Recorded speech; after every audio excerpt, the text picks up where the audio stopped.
wabarakatuh.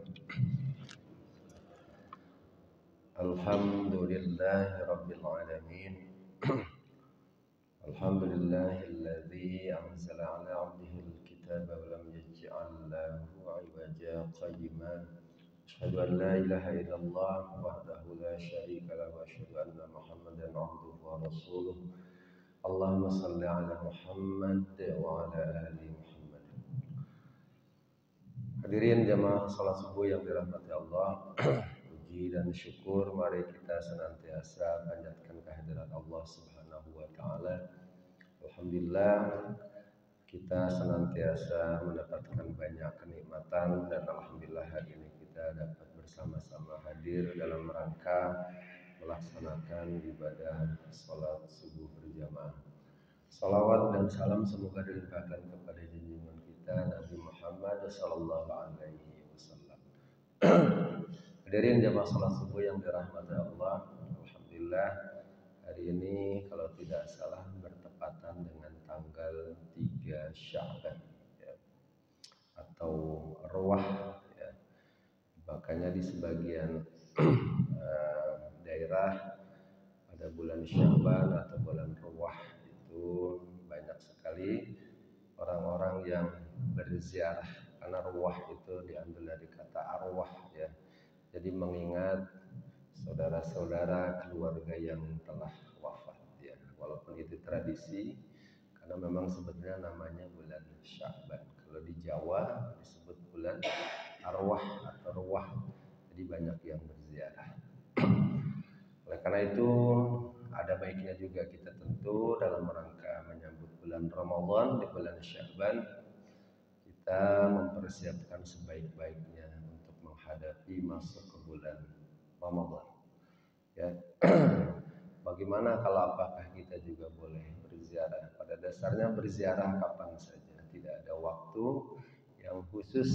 Tapi kalau kita menyempatkan, mungkin sempat dari bulan Arwah karena menghadapi Ramadan itu juga tentu bisa kita lakukan ya. Minimal kita bisa mengingat kembali dengan usia kita. Mudah-mudahan kita semua diberikan usia yang panjang ya, kita bisa masuk ke bulan Ramadan. Allahumma barik lana fi Sya'ban wa ballighna Ramadan. Ya Allah, mudah-mudahan kita diberikan keberkahan di bulan Sya'ban dan usia kita sampai kepada bulan Ramadan. Hadirin jamaah sekalian yang dirahmati Allah, kesempatan pada pagi hari ini kita akan melanjutkan hadis dari kitab Mukhtarul Ahadits ya, nomor urut 312. Bismillahirrahmanirrahim. Innas salihina yashuddu alaihi wa innahu la yusibu mu'minan nakbatun min syaukatin fama fawqaha illa khattat anhu biha khati'atun wa rufi'a lahu biha darajah. Hadis ke-312 ini diriwayatkan oleh Imam Baihaqi. Kata Nabi sallallahu alaihi wasallam, sesungguhnya orang-orang yang soleh, orang-orang soleh itu kata Nabi akan diberikan cobaan. Jadi kata Nabi, orang yang soleh itu akan diberikan cobaan yang berat. Dan tidaklah suatu cobaan menimpa seorang mukmin, ya. Jadi orang soleh itu akan diberikan ujian yang berat. Dan tidaklah ujian itu menimpa seorang mukmin walaupun kecil ya, berupa duri atau yang lebih berat dari itu. Jadi kalau seorang mukmin dapat ujian, orang mukmin kata Nabi, orang yang soleh dapat ujiannya yang berat. Tetapi ujian yang berat itu sekecil-kecilnya adalah tertusuk duri kata Nabi, apalagi lebih berat dari itu ya, melainkan Allah akan menghilangkan satu dosa dan meninggikan derajatnya.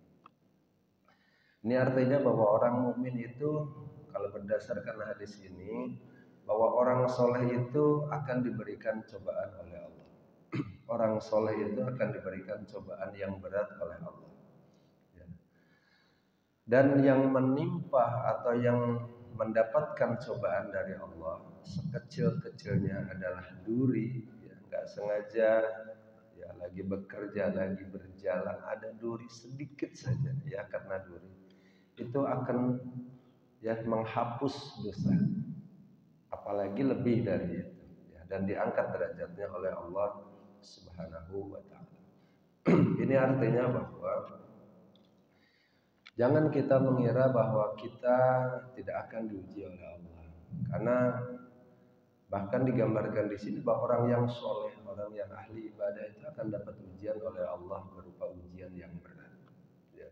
Ahasiban nas ayyatraku ayyaqulu amanna wa hum la yuftanun. Dalam Al-Qur'an digambarkan apakah manusia itu mengira akan dibiarkan hanya dengan mengatakan aku telah beriman itu akan dibiarkan, tidak. Ya. Mereka, apakah mereka manusia itu mengira bahwa mereka akan dibiarkan begitu saja setelah menyatakan beriman, ya, mereka tidak akan diuji oleh Allah? Tidak, tetapi justru orang yang beriman akan diuji oleh Allah, ya, akan mendapatkan, setiap manusia akan mendapatkan ujian dari Allah, tetapi tentu ujian itu berbeda-beda. Tetapi juga ketika mendapatkan ujian itu jangan salah mengira. Ya, dalam hadis dalam Al-Qur'an surat Al-Fajr misalkan, Ibnu Katsir itu menggambarkan manusia itu sering salah mengira. Ya, Ibnu Katsir mengatakan dalam surat Al-Fajr misalkan digambarkan oleh Allah, ini dalam tafsir Ibnu Katsir digambarkan fa ammal insanu idza mabtalahu rabbuhu fa akramahu wa na'amahu fa yaqulu rabbi akraman. Digambarkan oleh Allah, adapun manusia itu mengira. Adapun manusia ya seringkali mengira. Adapun manusia apabila Tuhan yang mengujinya, Allah mengujinya lalu dimuliakannya, diberikan kesenangan, ya, dimudahkan rizkinya, wa fayaqulu rabbi akraman. Manusia mengira bahwa Allah itu memuliakannya. Jadi kalau Allah itu memberikan kesenangan, Allah memberikan kemudahan rizki, manusia itu kata Ibnu Katsir sering mengira kalau diberikan kesenangan, diberikan kemurahan rizki, kemudahan dalam mendapatkan rizki, manusia sering mengira bahwa Allah itu sudah memuliakannya. Ya. Ini gambaran bahwa kita manusia sering keliru. Kalau Allah memberikan kemudahan, kesenangan, kemudahan rezeki, seolah-olah Allah itu ya, memuliakan saya. Dan sebaliknya, wa amma idza mabtalahu faqadara 'alaihi rizqahu fayaqulu rabbi ahanan. Adapun bila Allah mengujinya lalu membatasi rezekinya, maka akan mengatakan fayaqulu rabbi ahanan. Allah itu menghinakanku. Jadi seringkali terbalik. Kalau Allah memberikan keluasan rizki, seolah-olah kesenangan, seolah-olah Allah sudah memberikan, sudah memuliakan. Tetapi kalau diberikan kesulitan, salah satunya kesulitan rizki, manusia mengira bahwa Allah itu sudah menghinakanku. Waduh, Allah ini sudah menghinakanku. Menurut Ibnu Katsir sering terbalik.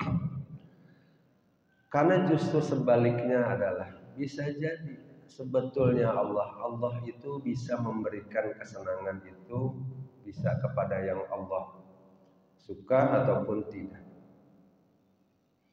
Jadi digambarkan dalam hadis riwayat Imam Bukhari, innallaha yu'tid dunya may yuhibbu wa man la yuhibbu. Sesungguhnya Allah memberi dunia, kemudahan rizki, kesenangan dunia kepada kepada orang yang Allah cinta maupun tidak. Ya. Innallaha yu'tid dunya may yuhibbu wa man la yuhibbu. Sesungguhnya Allah memberi dunia, kesenangan dunia, kemurahan rizki itu kepada orang yang Allah cinta maupun tidak. Jadi kalau diberikan kemudahan rizki, kesenangan dunia bukan berarti karena saya sangat dicintai Allah sehingga saya diberikan kemudahan. Tidak. Karena Allah memberikan dunia, kemurahan dunia, kesenangan dunia, mayyuhibbu wa man la yuhibbu, kepada Allah, kepada orang yang Allah cintai maupun tidak.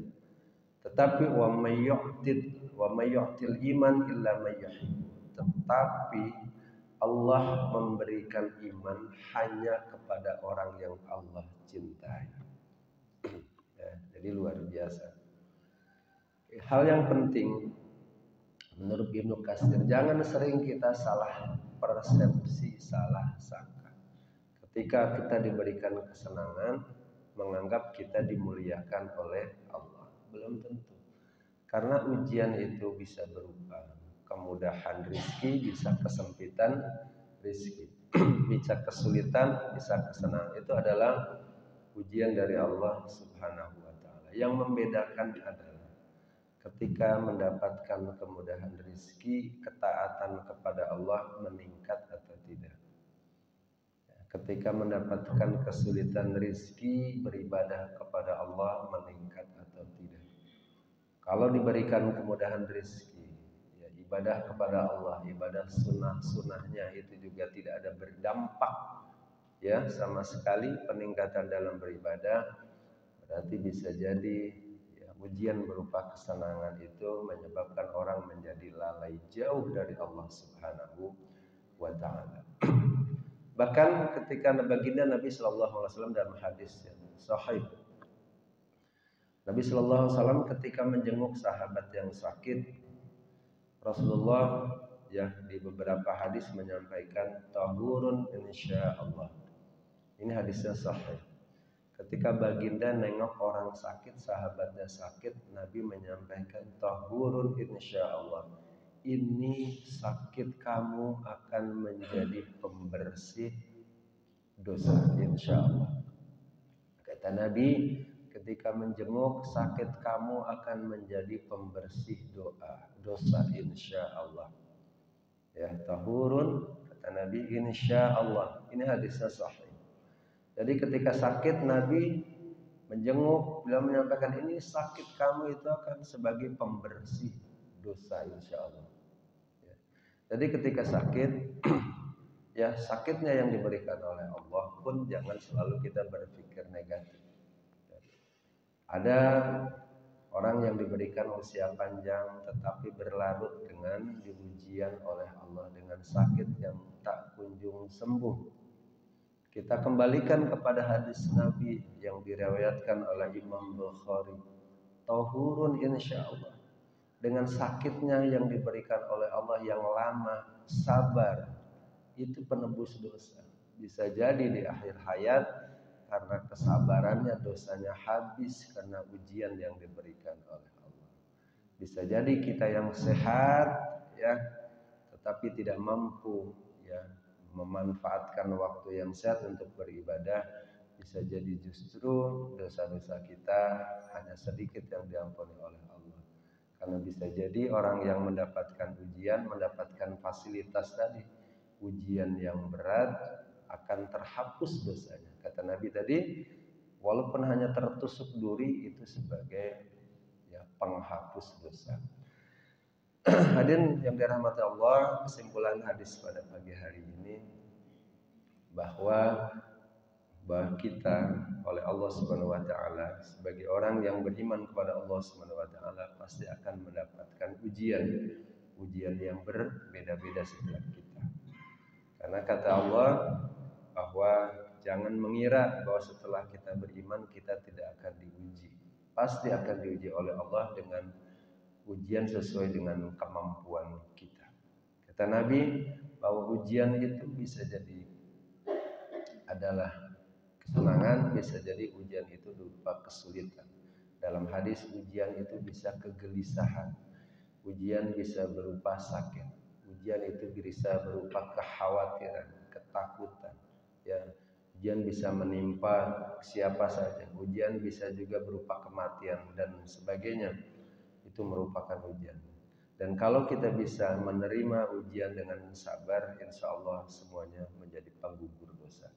Kata Ibnu Katsir, jangan salah sangka juga bahwa ketika kita diberikan kemudahan rizki, diberikan rizki berupa anak soleh, diberikan rizki berupa anak yang mungkin harus bisa jadi kita mendidiknya lebih berat, itu juga adalah ujian dari Allah Subhanahu wa taala yang tentu harus kita sabar, kita menerima ujian dari Allah, dan semua ujian itu pun jangan sampai kita lalai untuk tetap bersabar. Karena ujian bisa berupa diberikan kemurahan rizki, diberikan kemudahan rizki, diberikan kesenangan, tapi ujian juga bisa berupa kesempitan rizki ataupun kesulitan-kesulitan yang lain.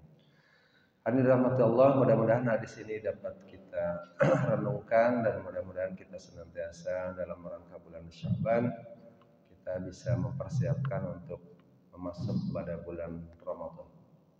Ya, bahwa di bulan Sya'ban Nabi Shallallahu Alaihi Wasallam dan para sahabat itu mempersiapkan betul untuk masuk bulan Ramadan. Makanya Nabi di bulan Sya'ban ibadahnya meningkatkan ibadah.